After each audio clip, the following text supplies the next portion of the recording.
Let's get going.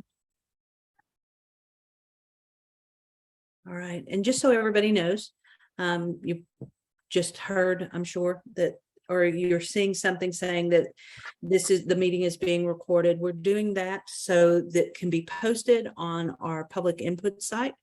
We have our first Zoom meeting that was completed in November. It is also on there, and we wanted to make sure this is also on there so we can capture any additional comments or questions that may come up. So we want to go ahead and get started. Good morning and welcome. Before we get started, we do want to tell you how truly much we appreciate you being here and joining us today to hear about our updates for our ADA self-evaluation and transition plan. We want to be respectful of everybody's time, so we're going to go ahead and get started. Want to give you some information on how this meeting will go, and then also give you a quick overview of the agenda and then start moving forward. We've had a little bit of technical difficulty earlier, so I wanted to make sure that things are actually going the way they should, and it looks like they did. So the first thing we want to do is talk to you about meeting access to make sure everybody feels comfortable with the meeting and how it's going to flow, and a few of the features about Zoom, and a little bit about our accessibility reminders. I'm having to move things around on my screen. I apologize. We do have 2 ASL interpreters with us today. They are pinned onto the speakers box. So if you make sure that you are viewing this in side-by-side gallery view, you will see that they are pinned, and you will see both A.R. Cole and Meg Tucker are our 2 ASL interpreters. So they will be there for anybody who needs that. We don't have captioning on this presentation. We did not have a request for that. However, this meeting is being recorded, like we were just saying, and it will be uploaded both through the YouTube channel, through our YouTube channel, and onto the public input website, which you should have in your email invitation for this, received that website. If you didn't, you're more than welcome to send to me, and I will get that to you. But when this video is recorded, closed captioning will be an option on the recorded video. The presentation itself has a significant amount of visuals in it, so we will be doing descriptions throughout that. There'll be a brief descriptions of any pictures and any graphics, so everybody can be part of this. And finally, if anybody needs or would like a copy of the presentation with alt text for the pictures, I'll be more than happy to send that to you. And those will then be able to be picked up by a screen reader if you're using a screen reader. We also request that during the presentation, if you would keep your microphones on mute, that will just help with any background noise or any feedback, so that everybody can take part equally in the meeting. Really briefly, want to give you a few highlights about the actual Zoom meeting. I know that most of us over the last 2 years have become very, very familiar with both Zoom and with virtual platforms. Some of us have been lucky enough to avoid them for the most part, but not many of us have. But we wanted to make sure that no matter what your level of experience is with Zoom and other virtual meetings, that you know a few things today to make sure that everybody, like I said, can equally engage and take part in this meeting. It's really important, again, that everybody stay muted during the presentation. We want to make sure that everybody knows, if you're not aware, on the lower left-hand side of your screen, there should be a little microphone. And if you click that button, it will put a red line through it, and that means that your microphone is muted. When you need to unmute, you just click the microphone again, and the slash will disappear. If you happen to be calling and using a phone number to come in, you should be able to use your traditional mute button on your phone to mute yourself, and the same way to unmute yourself. We welcome and encourage you to turn on your video during this presentation, but if you're more comfortable in In not doing that, that is perfectly fine as well. You're more than welcome to leave your video off. If you would like to turn on your video, again, you go down to the bottom left-hand screen and you'll see a button that says Start Video. If you click on that, it will show your video. If you click on that again, there'll be a red slash through it, and that will turn your video off. If you have any questions or comments throughout the presentation, please use the chat function. That is at the bottom of the screen, and it looks like what would traditionally be a comment bubble. If you click on the bubble, it will bring up your chat box and you can type in your question or comment in that space.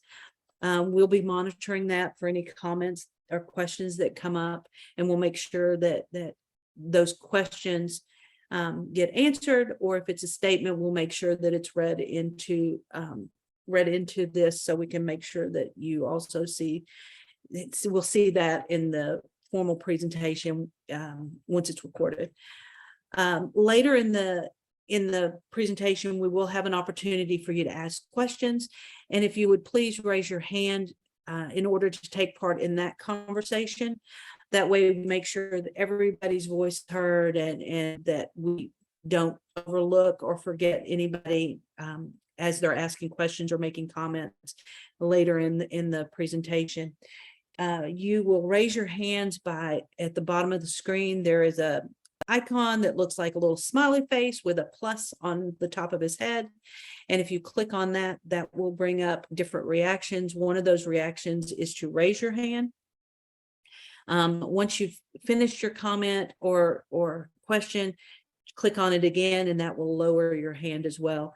If you happen to be calling in by phone, if you press *9, that will notify the host that you have your hand raised, so we can make sure and call on you. And if once you finish, just again *9, and that will lower your hand. So our agenda tonight is I'm already jumping into the evening. Our agenda today is pretty straightforward. We have 11 topics that we're going to cover, and we want to be real respectful of your time. We will be taking a couple of brief breaks to allow our ASL interpreters to have a moment of rest. Even though they will be switching off, we will take a break if anybody needs it. So let's go ahead and get going. The first thing we want to do is to let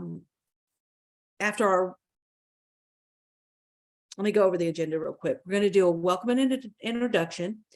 After that, we're going to go over a brief overview of ADA and what the requirements are. We'll then go to the ADA compliance action steps, our history of ADA compliance, which would be not only the county's, but our department, Park and Rec's history of ADA compliance. We'll go over what a self-evaluation and transition plan is, the overview of that. Then we'll talk specifically about our self-evaluation, our transition plan, how we will be monitoring progress, how we will be maintaining accessible features, and then we'll get to the question and answer part. We'll finish that up with the question and answer part, where everybody will have an opportunity to ask any questions, make any statements. And then finally, we'll do a brief overview of our next steps. We'll share what will be coming after this meeting, because this is the fourth in our series of meetings. And so we'll want to make sure that you know where information can be found after this meeting. So again, thank you and welcome. Thank you for being here. Welcome to everybody. My name is Carla Gray. I am the ADA Compliance Officer for Park and Recreation. I'll be presenting this information to you today on the self-evaluation and transition plan. And I wanted to let you know, though, that the work on this plan was the work of many, many people, not only within our department, but many individuals and groups within Mecklenburg County government and within Mecklenburg County as a whole. To introduce myself, I am an older white woman with brown graying hair that's cut just above my shoulders. I am, on occasion, you'll see me, I'll be wearing round glasses that will either be probably resting at the bridge of my nose, at the lower part of my nose, or resting on top of my head. Um, I am wearing a blue shirt, and my background on my presentation is blurred today. This evening, or I keep wanting to be this evening for some reason. So today we're going to talk about the steps that we have and how we're continuing to take steps in developing an inclusive and welcoming community. We want to make sure that everybody in our community is welcome, regardless of level of ability, disability, whatever it may be. So one of the things that we want to make sure that you understand is everything that we're going to be talking about and things that we're doing today are intentionally done in order to create a welcoming and inclusive environment. That includes what you just heard from me as a description of myself. That description was done as an inclusion and as an accessibility step. We want to be respectful for folks who have different levels of visual acuity, and everybody likes to know who is speaking, and everybody likes to know who they are talking to. So by providing descriptors and descriptions of not only the pictures, but also myself as a presenter today, that provides equal access so everybody knows who's talking. So let's start moving forward and getting into the meat of this. So what is the ADA? Most of you have likely heard, are pretty familiar with the ADA and know the general concepts about it. You probably even know that it stands for Americans with Disabilities Act, that it was signed into law on July 26th of 1990 by then President George H.W. Bush. The ADA has now been in existence for a little over 32 years. And it was not the first law that addressed disability and disability rights, but it is the most comprehensive disability rights legislation. The ADA guarantees unrestricted access to public buildings, equal opportunity in employment, and equal opportunity in accessing government activities and services. What you may not realize is that the ADA is a civil rights law. It came into being and was signed into law along with a series of other civil rights laws, and it is built off of previous civil rights laws that have been passed. It prohibits the discrimination against people who have disabilities, and this includes the prohibition of discrimination in employment, transportation, public accommodation, communications, and the reason that we're here and speaking today, and that is it prohibits discrimination in access to state and local government programs and activities. So the requirements of what we have to do for ADA compliance and the requirements of the ADA, there are actually 5 titles in the ADA, and the titles of the ADA are kind of like, the best way to describe it would be like books in a series. If you ever watched or read Game of Thrones, you know how there are a series of books that all tie together, but they're also very much standalone. The same way as Harry Potter is another really great example. There are a series of books that all stand alone, but also tie together. That's really kind of how the ADA works. There's a series of titles that stand alone, but are also tied together. As a local government entity, when it comes to program services and activities, we are ruled by Title II. And that's the compliance area that we look at. Title I is compliance for employment. Title II is for state and local entities, which counties, cities fall under, townships fall under. Title III is public accommodation. So we have some very specific steps under Title II that we have to meet to be compliant with the ADA. And we're going to go over these briefly, just so you're aware of what those are. we have to initially designate an ADA coordinator. We do within the county have an ADA coordinator. His name is Timothy Tibbs, and he is the overreaching coordinator for the entire county.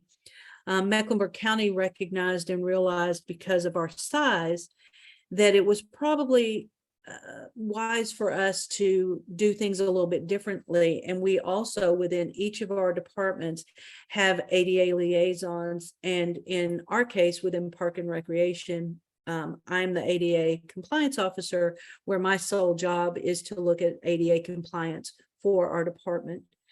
The second thing we're required to do is provide notice of ADA requirements. We are to establish a grievance process, and both of those things have been done and are published within the county. The fourth thing that we are to do, which is one of the things we're going to talk about today, is we are required to conduct a self-evaluation. And we'll go in a little bit more detail about that in a minute, but that's for our physical sites, our program services, activities, and training. And then after that is done, which is the part that everybody is here for today and everybody's been in previous meetings, is we are required to get public involvement and public input. If you've been involved with the disability rights communities at all, if you've been involved with the independent living community, you have probably at one point in time heard the saying, "Nothing about us without us." That grew out of the disability rights movement, and it was incorporated into the ADA, understanding it's a incredibly important part of the ADA, and how we individually and as organizations address ADA and address creating those compliant and welcoming communities. We want to have people who are involved with and impacted by disability and the ADA, the actual implementation of the ADA. We want everybody to have a voice. So we do a public engagement and public input set portions of that. And that's one of the things that this is. The fifth step is the development of an actual transition plan, which tells us how to correct those things that aren't correct within our system and within our physical sites. And then the sixth step is to maintain our accessible features. And like I said, we'll talk more about those as we go along. And if there's any questions you have about them, please let us know as we go. So wanted to talk really briefly about our history of ADA compliance within not only the county, but within not only the county, but within our department. So right now you're seeing a picture of a young man who is smiling. He's leaning forward, looking out from a structure that's a blue and white checked structure. Next to that is a statement that reads, "Inclusion is a right, not a privilege for a select few." And below that is the name of a judge who made that statement during a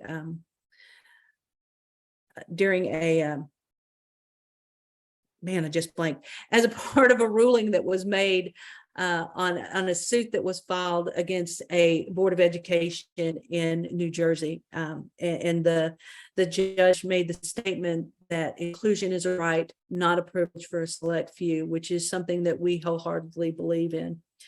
We've long held that belief that our community should be a community for all people. It might surprise you to know that as early as the 1980s, before the city and the county merged into joint services, Charlotte Parks had built a state-of-the-art facility that is still in existence today. It's not necessarily considered a state-of-the-art anymore because of the time that it was built, but most of you, if you know anything about city parks, the county parks, you will probably recognize the name, the Marion Deal Recreation Center. And that was the facility that was built in the early 80s, and it was built specifically to provide programming for people with disabilities. At that point in time, that was almost unheard of. It was something that just didn't occur. That a public recreation entity would provide programs specifically for folks with disabilities. So Charlotte and Mecklenburg County have long been on the forefront for provision of programs. Philosophies and the way things are done have changed since that time. And where at that point in time, which was pre-ADA, those programs were exclusively for folks with disabilities. At this point in time, and we'll talk about that in a little bit more detail, the philosophy is more on inclusion and understanding that people have a right to choose where and how they want to recreate and where and how they want to be involved with their community. And while we still do have programs that are specific to people with disabilities, those are not the only programs that are available to folks who have a wide variety of disabilities.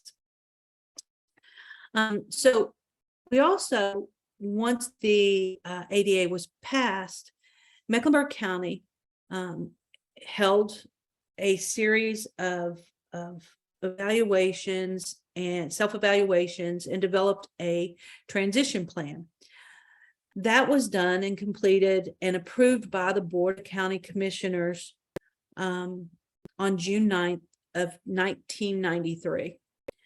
So we already have a transition plan. There's already been a self-evaluation done. It was approved by the Board of County Commissioners on June 9th of 1993. So for some people, the next question is, well, why would we be doing this again if it's already been completed? You know, it doesn't make sense to some folks. You've got it, you've checked off the box, you've met the requirements of the ADA. Why would you do it again? And to be quite honest with you, it's been 29 years since that self-evaluation and transition plan was done. And that's a very, very long time. And there's a lot of things that have changed in those 29 years. And again, if you've been involved with the community, you've probably seen how much things have changed. We want to make sure that everybody understands that during those 29 years, we didn't just check off the box and say, we did it, we're good, we're ready to go. There have been things that have been being done during those 29 years to make sure that we maintain a level of inclusion and involvement with all members of the community. But there are actually even things within the ADA that have changed and updated since it was initially passed and signed into law. There was an update to the ADA in 2010, and those standards went into effect in 2012. So there were things that weren't taken into consideration in the first passage of the ADA that were updated during when the Amendment Act, the ADA Amendment Act, was passed in 2010 and in effect in 2012. Additionally, there were guidelines for outdoor developed areas that were issued in 2013. There were new guidances for swimming pools that were approved, guidances for website and virtual access. And even today, there are ongoing guidances being developed for things like electronic vehicles, which impact anybody in our field, within the county, within cities, within organizations, because we have parking lots. So when we have parking lots, we start planning for electronic vehicles and how that's going to happen. We have to make sure that we're compliant with the ADA on any rulings for electronic vehicles and electronic charging stations. So those guidances and rules are currently being developed. So before we talk specifically about our ADA self-evaluation and transition plan, we want to make sure that everybody kind of has a really broad understanding about what those terms mean. Sometimes it's confusing for folks because we like to jumble them into one thing. We like to say, you know, transition plan, we're doing our transition plan, but they're actually two very distinct things. And so we want to make sure that everybody understands what those are and what the requirements for those are. Let's start out really quickly by saying what the ADA says about the inclusion of all people within our community. And that in the ADA, it specifically defines and says that no qualified individual with a disability shall, by reason of the disability, be excluded from participating in or denied the benefits of the services, programs, or activities provided by a public entity. And that is in Title 28, which is the judicial administration from the Department of Justice for the non-discrimination on the basis of disability in the state or local government services. And these are the general prohibitions against discrimination. Excuse me. So our requirements, you saw on the previous statement, it said that people could not be denied access to the program, services, or activities that are provided by a government entity, by a state or local government entity. And the first thing that we had to do was really define what those are. And for Park and Rec, it sounds pretty easy. It sounds, you would think if you're talking about park and recreation and you say, oh, program, services, and activities, you're talking about things like the jazz series that occurs in a park. You're talking about camps. You're talking about swimming classes. You're talking about youth sports and adult sports. You maybe even think about the provision of services for our golf courses, our greenways, and camping. But the ADA actually defines program, services, and activities a little bit differently. So we want to make sure that you understand what those are. For the ADA, there are a series of things that they define as a program, services, and activities. And we can break it down. A lot of the ways we can break it down is through a couple of different focus areas. One would be physical access. So with physical access, we're talking about parking lots, we're talking about our lobbies. And I apologize because I am doing something I should not be doing, which is zooming through this without giving some descriptors. So on this very first slide is a picture of a parking lot with the international symbol. It is in blue and white. There's an access aisle striping next to it. So another area that's considered program, service, and activities would be our lobbies.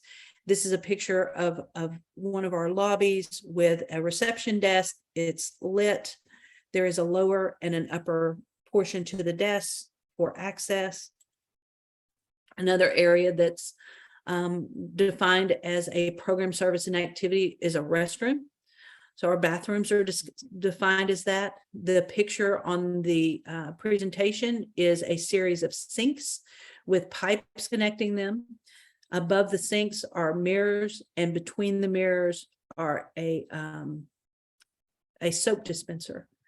Another area that the ADA describes as program, services, or activities are our swimming pools.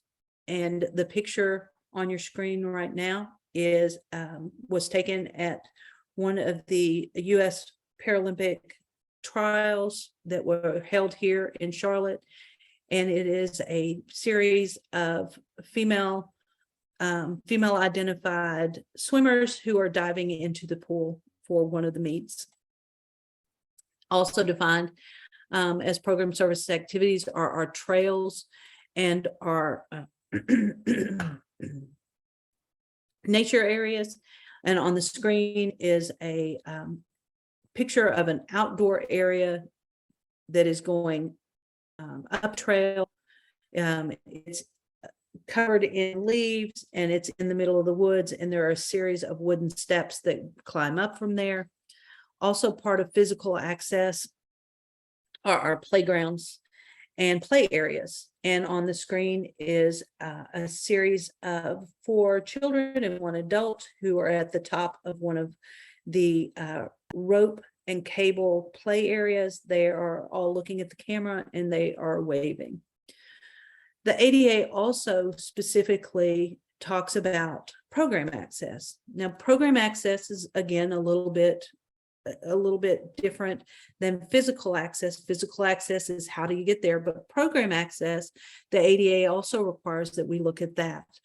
And program access can be for everything from our youth sports to our adult sports. And the picture being shown is a young lady in a hoodie holding a basketball at about mid-height. She has the hood on her hoodie pulled up and she is wearing a mask. She is looking into the camera.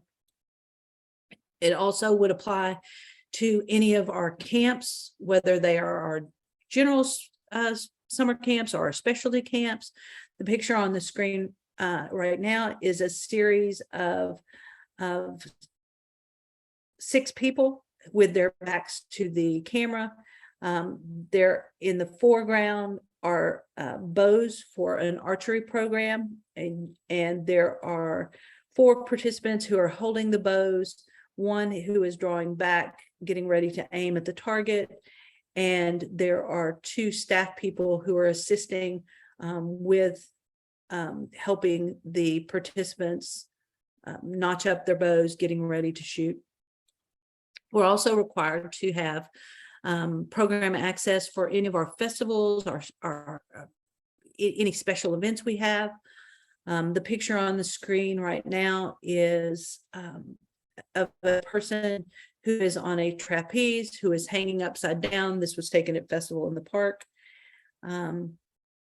We also, at any of our events, our music events, whether it's Jazz in the Park, whether it's a music series, or whether it is a singing series, we're required to have program access for that. The picture on the screen right now is of a woman with a violin, and a bow. She is smiling. She is wearing a black and white striped dress, and behind her is a crowd of people who are listening to her play. And Darnika, I'm not sure if you see, there's a chat. There's somebody in the chat. Can you see that? That was me. I put the Okay, project web page in the chat. perfect. I just now noticed it. And for those of you who are wondering, I am having a little bit of technical difficulty with my cursor, and I can't move my cursor anywhere to check anything else without it kicking me all the way off of everything. So that was the reason why I had specifically asked, as opposed to looking at it myself, because if I click on it, it won't let me click back in.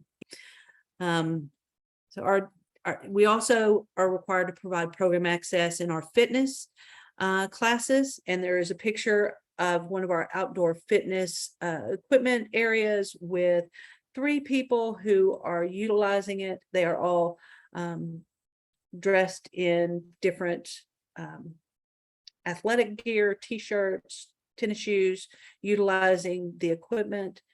And then also for our program access, we're required to make sure that people who are engaged in walks, runs, races are able to do so regardless of ability. And so the picture on your screen is from McAlpine Creek Park, and it is it's cross-country meet. So there is a number of young men who are in running attire, all starting the beginning of a cross-country meet. But we're also required to make sure that anytime we have meetings, that those are accessible. When we have community engagement, that's accessible. For our forms, our policies, our paperwork, we need to make sure that. The picture on here is of a gentleman who is drawing drawing on a plan, and this was actually from a while back when we did a community build playground, and we had designers and architects who were working with us on that. And during the actual community engagement part of it, they were drawing out the designs as people were discussing about what they would like to have. So you also have to think, when we hold programs, we have to look at how policies impact how our engagement is. The picture is that's on the screen right now is of a young man who is holding a painting of a llama, and this was part of a program that happened during the pandemic. It was an in-person program towards the end when we were able to meet in person with masks. And this young man is wearing a mask that has a plastic clear portion over his mouth. And so we have to look at how we are applying policies and procedures for access. So what we had done in a number of our programs, because we have people who are deaf in our programs, we have people who read lips, we have people who have articulation disorders, we have people who have different styles of communication. So in order to help facilitate that, we made sure that we had available masks that allowed for people to see other people's lips. So it was to increase communication and the ability of communication. We also have to make sure that any special event that we hold, that and the people who are involved with those events are accessible. This means that when you have food vendors, whether it's a food truck or a push cart, that you have to make sure that those are also accessible. So let's move on to talking about what we specifically looked at with our self-evaluation. You see how broadly, when we're talking about looking at policies and related to access and how we're looking at programs and physical access, it's a very broad term that the ADA uses. So when we started looking at our self-evaluation, we decided that there were a certain number of ways that it would be easier for us to break down, because we have to look at policies, we have to look at procedures, we have to look at how we do things, we have to look at contracts. We started out by looking at our contracts. If we're doing programs, services with people who are either doing it jointly with us or who we are contracting with to provide the program, we wanted to make sure that we had a common language and that everybody knew and understood the expectation of meeting all requirements of the ADA. So when we started our self-evaluation, we reviewed all of our contracts and contract types. We looked at 18 different contract types that we currently have within our system. And one of the main things that we found was that we did not have uniformity in language about the ADA in our contracts. So we were asking people to provide services or activities for us, but we didn't have the language in there saying these are our expectations around ADA compliance and making sure that things are accessible to all members of our community. So we consulted with our county legal department. We determined what language needed to be used. That was then provided to our department, and all of our contracts now have a common clause in them about the ADA and what the expectations for our contractors are in meeting the requirements of the ADA. We also started looking at our effective communication, which is one of the requirements of the ADA. And on the screen, we needed to look at that across multiple things. We needed to look at that across our wayfinding and signage. We needed to look at that across our social media. We needed to look at that across our virtual platforms, how we were going to do things. On the screen right now is a Braille sign, a sign that has been brailled.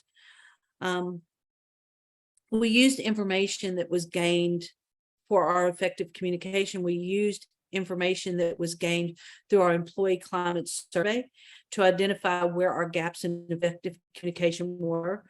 We actually had a series of questions on one of our employee climate surveys that asked people if they knew how to do certain things to provide effective communication. Did they know how to find and then contract with somebody if they needed an ASL interpreter? Did they know how to make large print flyers or posters if somebody requested large print? Did they know the requirements for providing Braille?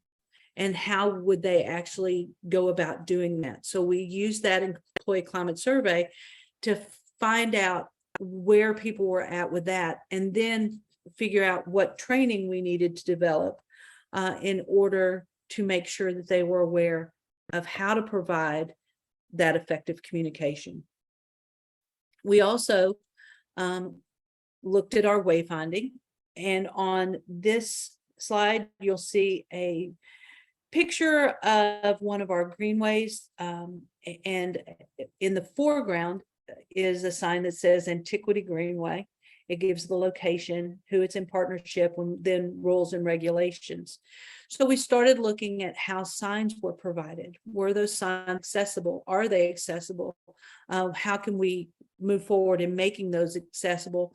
And part of our transition plan will have recommendations for making sure that we provide that access to communication in our signs and in our wayfinding. And our social media, on this slide is a picture of a phone that has a social media screen open up. There's a series of apps: Discord, Facebook, Flickr, Reddit, Meetup, Tumblr, and Pinterest. And we had to make sure that our that when we put information out onto social media, that we're doing so understanding that we have a requirement for effective communication regardless of those. Each of those apps and social media platforms have accessibility guidances and options on them. We just don't always know how to engage those. So we want to make sure that people know how to engage those, and make sure that when there is something put out on Facebook, that it is put out to provide as much effective communication as possible. We also looked at all of our meeting platforms. And if y'all recognize anybody on here, please don't tell them that you recognize them or that you saw them. This was a meeting that they don't know I'm using it in a presentation, but I don't think they'll have a problem with it. They know it was being recorded, which was good. But so we had to look at across our social media, how do we provide effective communication with that? So on this slide is a series of people in little boxes that was taken as a screenshot from one of our ADA quarterly meetings. And so there are 4 people. We needed to make sure that when we looked at not just Zoom, which are on today, how to make sure that we had accessibility. And we talked about that accessibility and those accessibility opportunities at the beginning of this meeting. But we also needed to look at how what other platforms we use. We use publicinput.com. That's a platform that's used. We use Teams. Some people use Google Meet. There are all kinds of different platforms. So we needed to look at which platforms we used, look at what those ADA components of that are, and how we can make sure that when we use those, that we are doing so taking into account what everybody's different needs are. We looked at our physical access to within our department, and to give you an idea of what we looked at.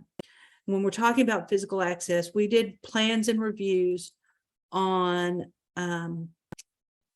697 athletic fields of play.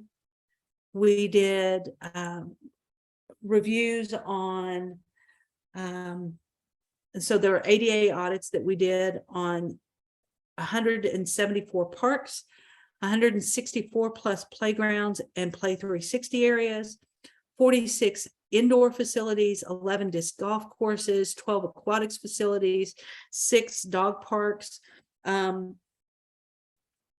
On the screen is a series of bubbles, and inside the bubbles are numbers. And each of those bubbles has one of the numbers that I just gave to you. 697 athletic fields of play, 174 parks, 164 plus playgrounds and Play 360s, 46 indoor facilities, 11 disc golf courses, 12 aquatics facilities, 6 dog parks. Just so you're aware, those weren't the only physical assets that we reviewed. That's just kind of an overview. We also reviewed all of our amenities, which would include our grills, our trails, our park benches, our shelters. We looked at our nature preserves.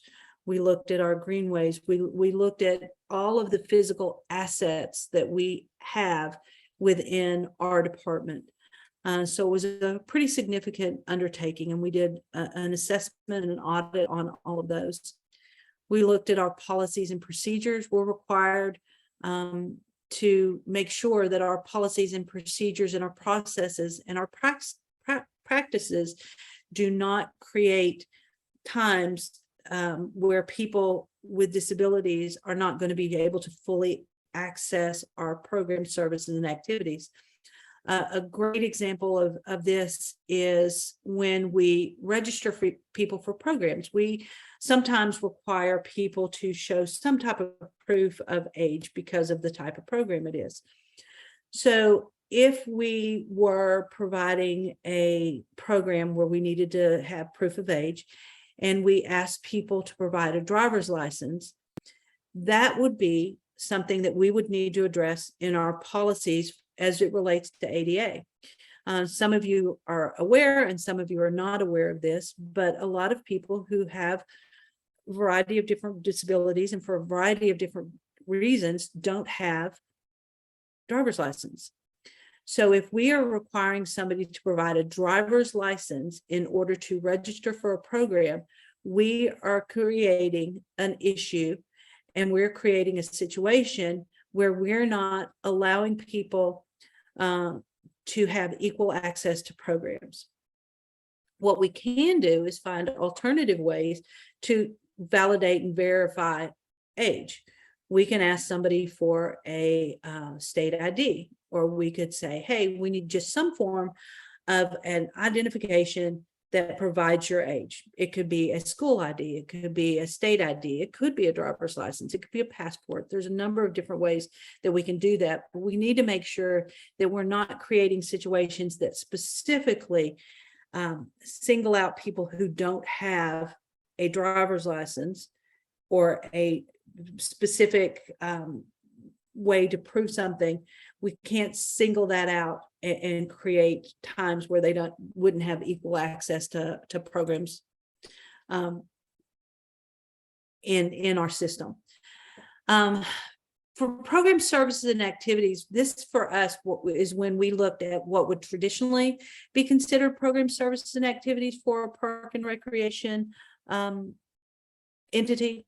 Not necessarily the program services and activities that ADA says, because that's much more global. This is when we specifically did a review of our program services and activities.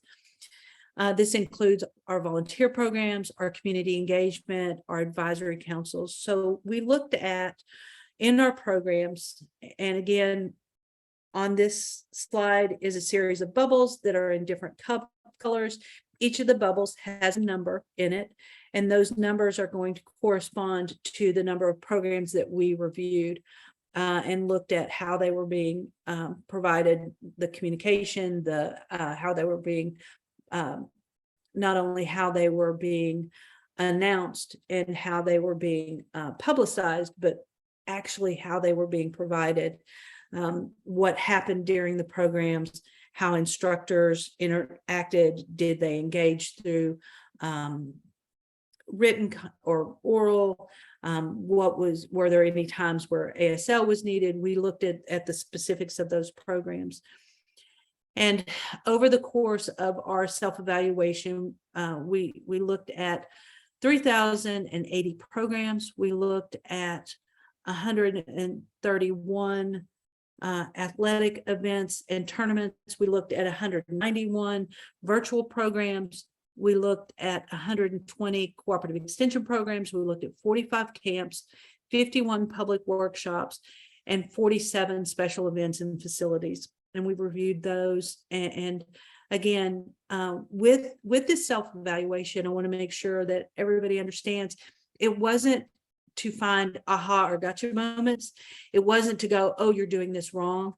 It was to see where our baseline was and how we were really doing things, and what we needed to do in order to then create our transition plan to see how we needed to improve, what we needed to change, what we needed to add, what training needed to happen. So I want to make sure everybody understands that when we were looking at things, it wasn't to try to catch or get people or get anybody in the department or even to say, oh, we're doing this awfully or any of those type of things. It was to really just get our baseline so we could figure out how we can go up and how we can go forward and what we can do to make things more inclusive within the community as a whole. So now we're going to get into our transition plan. So our transition plan is very different from our self-evaluation. The self-evaluation with the ADA requires that we look at all program services and activities. And like we said, those program services and activities are very differently defined through the ADA. And it is physical access, it's true program access, it's communication access, it's our policies and procedures, all of those things. Now, the second part of that is the transition plan. And the way that the ADA defines a transition plan is just about physical access. It is not about program access in the traditional sense. It's not about policies and procedures. It is truly about how we physically access the amenities that we have that are part of our public catalog of offerings. So on this slide, there's the number 7. It says transition plan, and on the right-hand side is a picture of 2 people walking on a trail, on a pathway in one of our parks. They are going downhill on a kind of gravelish trail. The person in the foreground is using a cane to navigate. This was actually taken at a program that is offered through our department that is specifically for people who are blind or have visual differences, and it uses some GPS, GIS tracking along with a voice system for navigation of trails. And it was one of the some participants in that program who are utilizing that system to go hiking on one of our trails in one of our nature preserves. So when we look at our transition plan, again, we're looking only at physical access, and our transition plan is required by law to have very specific things in it. And this is where we have to be very honest with what we're doing and how we're doing things. Our transition plan requires by law that we list every single physical barrier to access that we find during our self-evaluation. So to give you an idea of how many of those physical barriers we found, and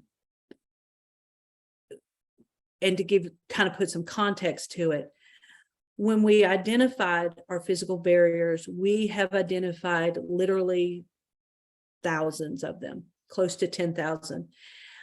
which sounds like a really scary number to people when you start saying, we found 10,000 barriers to access under the ADA, and those are all violations of the law. But to put that into context, if we go to look at a parking lot, and there are requirements under the ADA for what a parking lot looks like, how many spaces it has, how many access aisleways it has.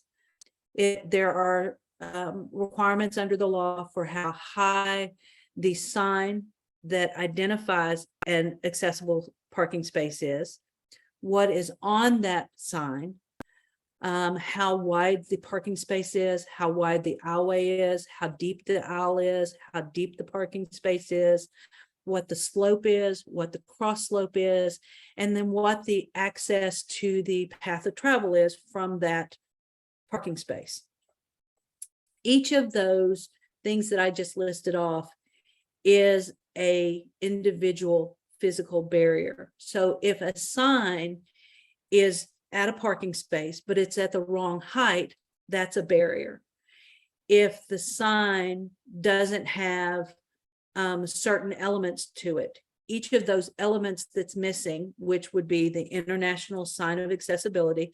A lot of people know that as the wheelchair man, the pusher guy, whatever you call it. People call it different things, but that's the international symbol of accessibility. If that's not on there, that's a barrier.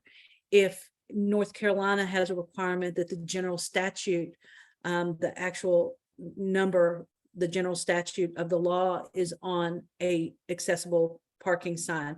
If that's not on there, that's a barrier. So just on that sign alone, just the things that I've said, that could be 3 barriers. Multiply that by a minimum of 1 parking lot per park.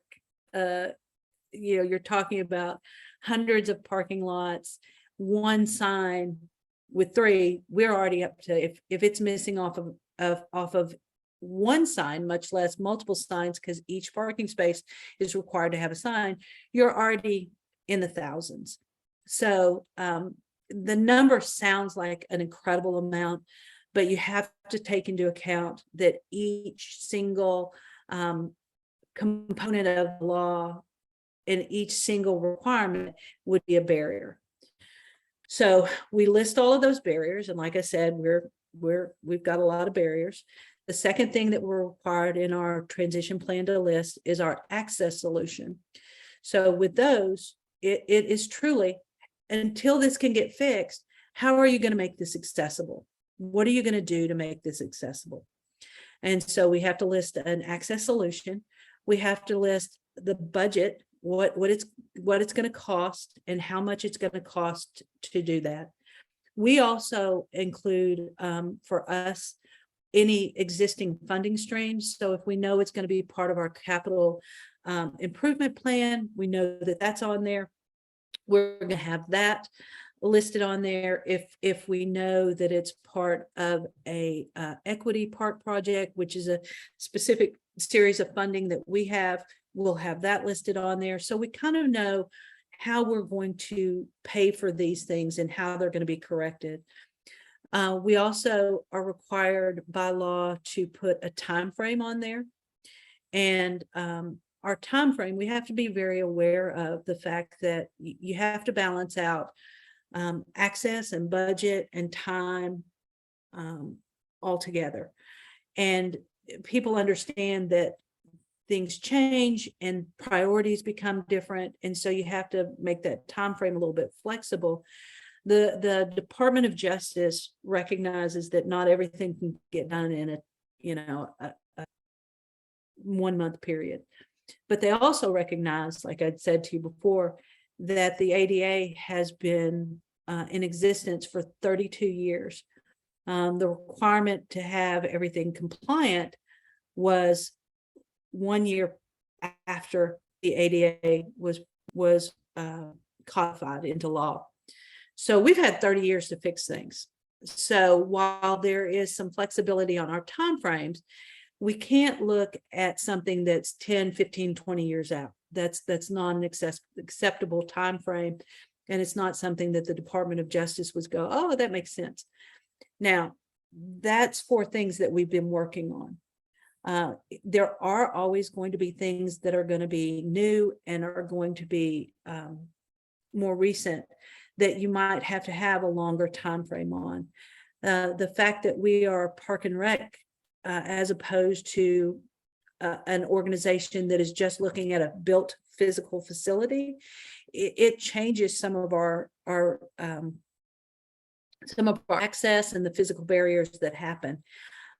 For any of you who've been at any park and been outside, one of the things that everybody loves is to have a lot of tree coverage and to have these wonderful areas where you have shade and you can see existing forest, and we want to preserve our trees because they preserve our quality of life. But the reality is that trees grow. And when we have these wonderful pathways, whether they're paved paths or they're more traditional walking paths, whatever they may be, we've got trees that are close to them. When trees grow, their roots grow. When their roots grow, they push up on that surface around them. If the tree roots are underneath one of the path of travels, it pushes up the path of travel, and it creates a situation where we are no longer compliant with the ADA. We may have been compliant 2 years ago. We may have been compliant last year, depending on how fast that tree and those roots are growing. But when it pushes it up, it makes us become non-compliant. So we're constantly having to look at that and constantly having to say, when are we going to be able to address this? Because again, we have a vast catalog of physical spaces and physical assets. So we're always having to kind of look at that. So when we look at our timeframes, we have to look at those timeframes as a whole. So those are the requirements that have to be in our transition plan. One of the other things that we have to look at is how we are then going to monitor our progress on meeting the requirements of the ADA and making sure that all of our system is accessible and that we are providing opportunities for all members of our community. So on this slide, we're just going to talk briefly about our monitoring process and our transition plan, how that ties into it. And the transition plan, it's going to be utilized along with other tools to develop an annual budget. We look at how that transition plan and what those needs are within our system, and that's going to be utilized as part of the budget development. The transition plan is also utilized along with other tools to develop our 5-year capital improvement plan. We're in the process right now. Our planning folks will tell you about their process. They've just completed the newest recommendation for the 5-year capital improvement plan, which is a plan that says these are over the next 5 years. These are the areas that we're going to address that need to be renovated, updated, improved, redone, all of those things. And part of the things that need to be taken into consideration in that 5-year capital improvement plan are what the ADA requirements are, because by law, we can't do all of these improvements and go, yeah, but we're going to forget about the ADA part. We're going to address that later. By law, we have to address those things when we do major improvements. It has to be done. The transition plan is also a living document. It's really important for people to recognize and understand that once our transition plan is approved and published, it's not the end point. It's actually just the starting point. It will continually be being updated. It will continually be having documents added to it. It will be a continuous process of evaluating and reevaluating and reevaluating. It's not a stagnant, it's been done and we're set and ready for the next 20, 30 years. It's a constant process. Also, we've started to develop a tracking system to monitor our progress. So when things are being completed, we can say, this is a part that's been completed on our transition plan. We know that that's been completed. This is when it was completed, this is the person who was responsible for it. So we can monitor that.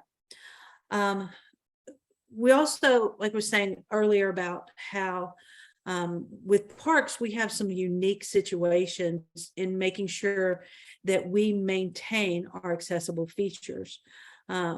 We can't just build something and walk away from it. There is a requirement that we maintain those. Once we built it and it's accessible, we have to make sure it stays accessible. And there is a part of the ADA. I won't bore you with the exact regulation for it, but it says that, once a public entity has created something, they have to maintain it in operable working condition to make sure that it is readily accessible and usable by people with disabilities, period. So when we look at updating things, we have to look at everything. The picture on the screen right now is some work that is being done in developing one of the Greenway trails. So it's an extension of the trail, and that has to be that has to be maintained.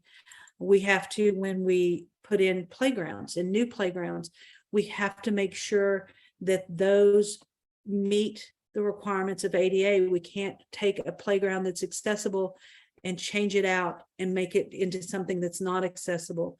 When we are doing shorelines, this is a picture when they had to drain one of the lakes / ponds.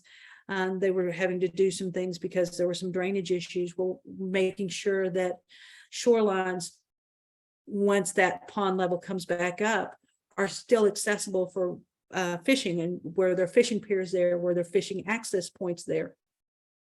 Those have to be maintained in order for us to stay in compliance with the ADA. So we've actually gotten to a point, we've kind of sped through. We've kind of made good time, I guess it would be a better way to put it, where we're at a point for any questions that anybody has so far about our transition plan, what we did, where we're at. We'll talk about next steps after we're done with this, but we'll welcome any questions, comments, concerns, suggestions, recommendations.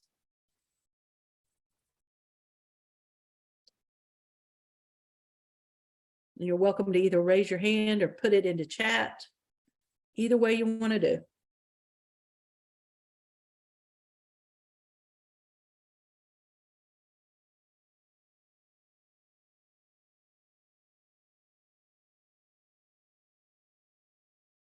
And I'm not seeing anything popping into chat. I don't have the shot of everybody. So I'm not sure. Darnika, has anybody got their hand raised? No, no one has their hand raised. Okay. All right. So nobody has any questions about this. That's okay. That's good. You can always, if you don't want to ask now, or if you think of something going forward, you're always more than welcome to contact me and to ask those questions. Next steps. Our next steps with this are that we will be finalizing the actual transition plan document, and part of that transition plan will include information. There'll be two things that will happen. There will be a single document that will have an overview of our self-evaluation, and it will have an overview of our transition plan. That will be one thing that will be out and will be available for people to review. Carla, Be available. sorry, we just got a question in the chat. Sure. Blair Johnston would like to know, when you advertise programs and services, do you have a place for accommodation requests? We do. We do it on each.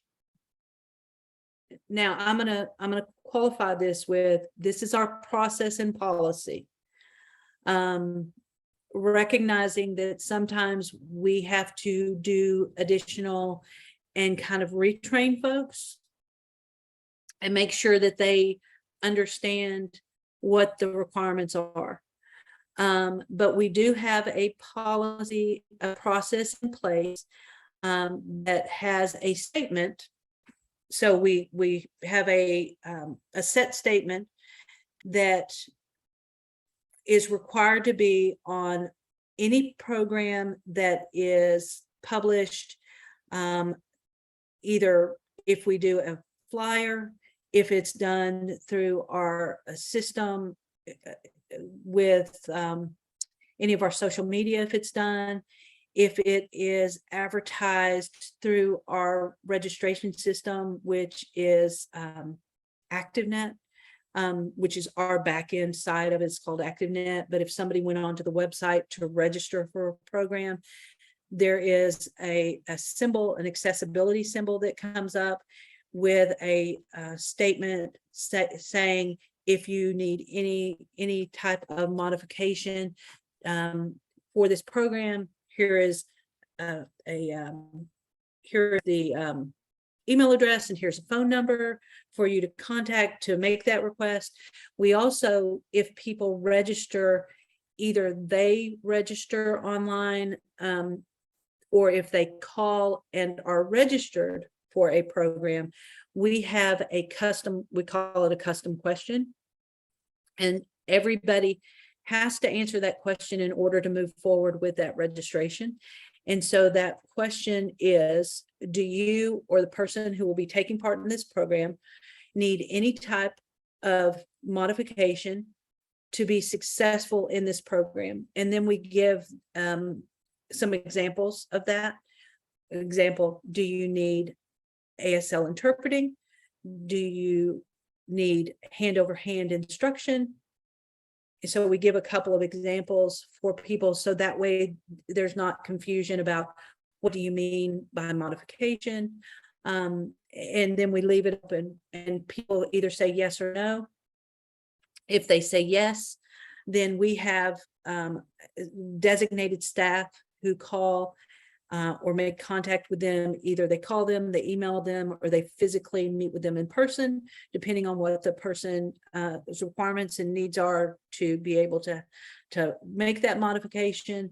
And then those staff people specifically work with them through that process of what would a modification look like for you, and how can we make that happen. We're organizationally, I will say that we have some amazing folks who we look towards yes, we don't look towards no when it comes to modifications. And that's whether it's a program modification for a traditional program, or if that's a modification towards physical access or towards policy access. We always look towards yes, we don't look towards no.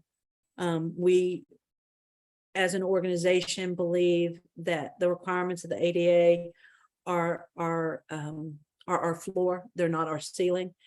And while yes, we can do this to meet the minimum requirements, that's not who we choose to be. We choose to be an organization that recognizes this is the floor, but we can do much more than that. And so we really, when we're looking at modifications and requests for modifications, we look towards how to make that successful, as opposed to saying, oh, we can't do that. And we've been very, very successful in doing that. Very successful in doing that, which is, I will definitely tout us in our department for that. Our staff is amazing in making that happen. But so there's multiple ways that's the other part of it. We want to make sure that people have more than one way to ask, or more than one way to indicate. And we also want to make sure that people recognize that when they're saying, hey, I need this modification in order to take part in something that I have a right to take part in, we want to make sure that there's also not it's not said or it's not presented in a way of, you need to ask us. We want to make sure that people understand we're asking you because we want you to be as engaged in the community as possible. So what do we need to do to make sure that that's a success for you? So we want to make sure that people feel welcome and even making that request. We don't want people to feel like, oh, you know, they're going to think that this is a burden or an extra step. We want to make sure that people know that we want all members of our community to be involved in everything that they choose to be involved in. Carla, we have a kind of follow-up comment from Johnston. Basically saying, you know, do the people who handle registration know how to set it up? Just kind of a bit of frustration there in regards to, you know, that being their biggest barrier, you know, people just not knowing how to handle the requests. For example, saying that it'll be nice for people to just say sure and not give resistance, or, you know, say, I don't know, or how to do that. Right. So we do have a process. It's a written process that all of our staff, again, are supposed to follow. And when we hear feedback like this, it's good for us because we know where those gaps are. It's like I was saying at the very beginning, when we looked at effective communication and we used our employee climate survey for people saying, I don't really know how to do that. That told us where we needed to do additional training. And so there is a process that is supposed to be followed step by step, which includes you put this in each and every registration. And if it's not happening, that tells me that we need to do some additional and circle back around. I know everybody hates that phrase, but it tells us that we need to go back to the people who are putting things in and saying, hey, what part of this is the issue happening at? What do we need to do to help you to be able to successfully put this in there, so people who are registering are successful in doing so, and registering independently, because we shouldn't have to say, oh, I've got to do that portion for you. People should be able to make that request for modification without us saying, oh, I've got to do it for you, or any of those things. Once the request has been put in, there should not be anybody gatekeeping that. If you register on your own and you check yes, there's an automatic email that gets sent. So no staff person should be saying no. No staff person should be having any interaction about a modification request until the person who's actually one of our folks who that's part of their position, that's part of their job. So it's going to be one of our therapeutic and inclusive recreation staff. If it's programmed, that's going to be calling and saying, okay, how do we need to make this happen? Or it's going to be me, if it's physical access, calling and saying, okay, what do we need to do and how do we need to make this happen? But there should never be gatekeeping or people saying no, or you have to do certain things. We should be saying, you know, what do we need to do? And then starting to come up with a solution. There are the rare occasions when the solution is kind of a midpoint. We're not always able to successfully meet the requirements or meet the request of a modification request, but those are rare. I'll give everybody a quick example. We had a request for sign language interpreting from somebody, specifically for sign language interpreting. And I'm very specifically saying sign language interpreting because it was not for ASL. It was for Mandarin sign language interpreting. So we didn't say no. we started contacting everybody we knew, and we ended up actually going up and down the East Coast trying to find somebody who could provide Mandarin sign language interpreting, and we were not successful in doing so. And so we went back to the person and said, hey, this is where we're at. And so it was a very specific trip that they wanted to go on. It was a woman who was older, and she has a daughter, and she said, well, the daughter was helping with the request for modification, and it ended up being, the daughter said, I could actually do this if we can work this out. Typically, we don't have family members do that. We hire people. We want to make sure that everything is through a qualified interpreter. But in that situation, because there was no way we were able to find somebody, she was able to do so. And she was able to successfully go on this program and enjoy it. It was a senior travel trip that they did, a day trip that they did. And so there are sometimes we don't get to say yes specifically to a modification because it just is it's not feasible. But we can usually always get to a way to find success. And for us, that's the biggest thing. It's like, how do we find success for everybody in our community to be part of the activities and services that they want to be part of? So hopefully that helped answer a little bit.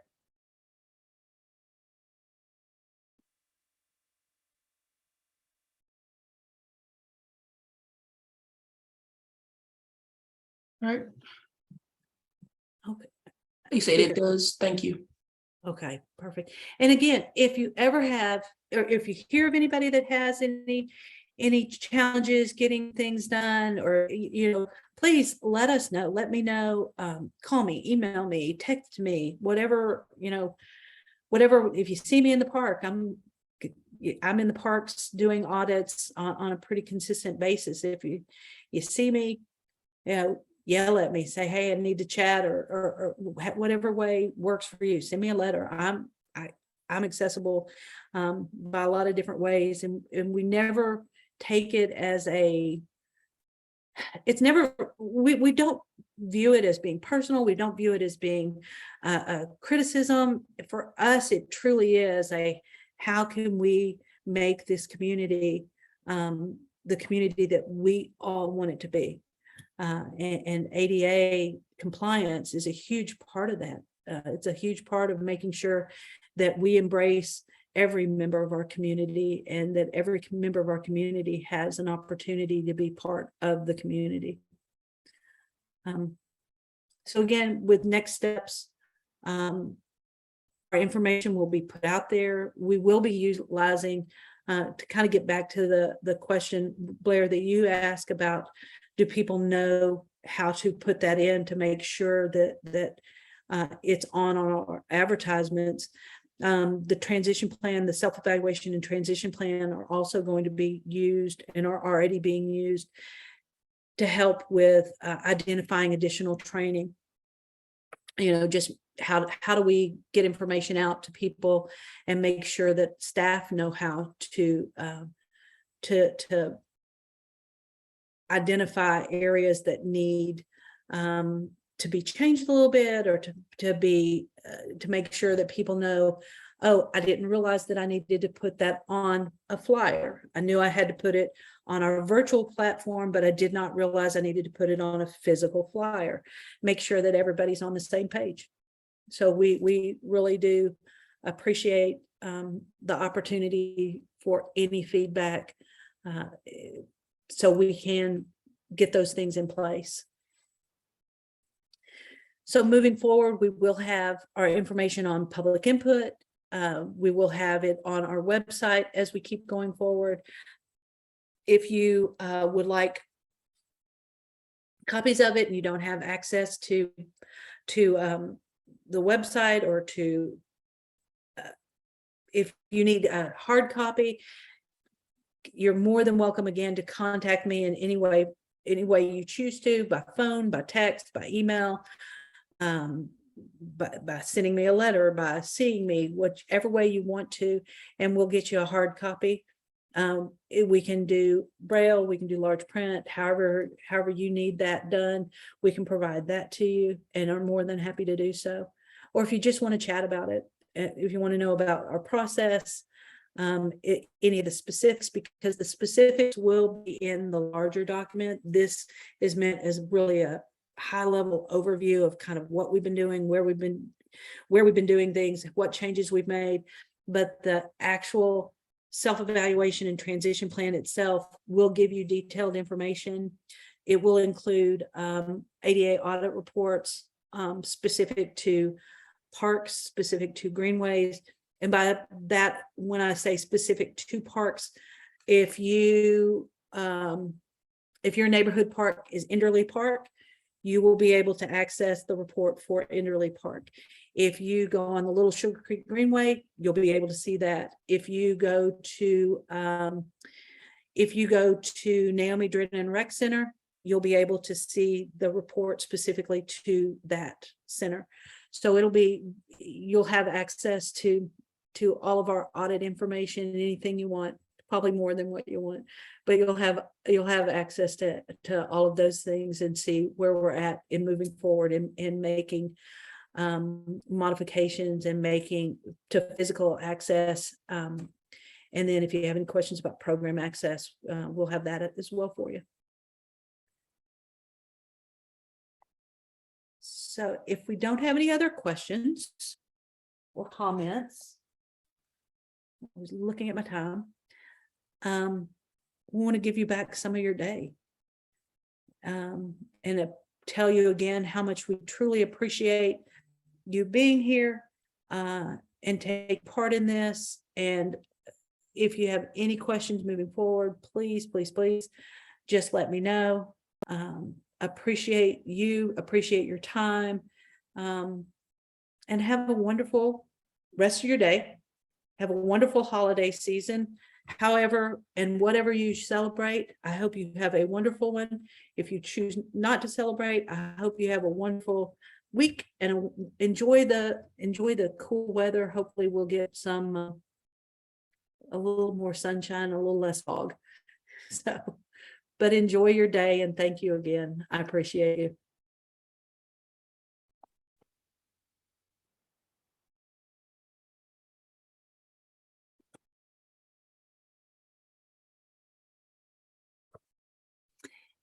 And thank you, AR. Thank you, Meg. Appreciate you both. We didn't take any breaks.